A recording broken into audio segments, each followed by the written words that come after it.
是啦，中秋时真侪人咧绑蚵仔干。实在讲，若年到中秋，真侪工课拢渐渐爱收束了。因为中秋若到，冬天嘛念咪来。咱过去台湾一句俗语话讲：年行中秋，月行19。这有影哩。有当着啊，咱今年透冬到讲春天到位的时阵，咱就先计划。春天一个到，咱打算今年啊，我一定要牵新车，也是讲我今年定着一定要买新厝。来到中秋咯，新年已经过一半较加咯。观众朋友，你的心内咧暗算回想比较起来，我一年当的计划做了有十全无？做了有下资本安排的进度无？就亲像人咧讲月行19即句话嘛相像。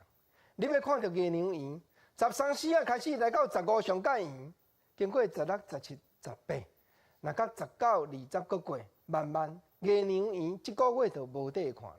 就是因为月娘圆甲气拢固定的，即个月娘的圆满就是拄啊15，安尼月娘渐渐要无去，就是初1、2啊。所以咱才会将月娘即个月连带来当作一个月排比起来拄啊29、30天。这讲我说太阴历，就是讲旧历。啊，毋则一个月一个月月会甲月娘即个月拄啊共一日。啊，一月日嘛是行19呢。你本来月头按算的代志。来到讲月中，来到讲19啊，你有备办好势无？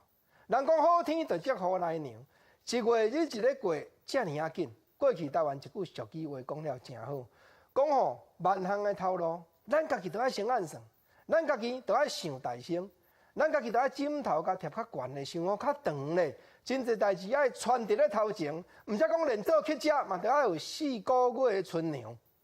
即句话从何而来？煞毋知影过去古早台湾人的咧，国政啊看到资料顶头咧写，讲吼5月、6月、7月甲9月，较少人咧嫁娶呢。啊，做乞食你嘛得爱这4个月春粮存起来，你连工较袂讲巴肚去枵着。啊，总是一年透冬进行到冬，中秋时，咱看到讲8月15，逐世界台湾各所在，拢互你看月娘呢。中秋迄暗遮尔好天呢。国生我若想过一句俗语话，讲好中秋就好满潮，就是讲万冬离奇的潮作会当丰收啦。国生借即句话，原来来送互咱所有的观众朋友，毋若好满潮啦。我望讲好中秋，好满潮，各行各业拢丰收。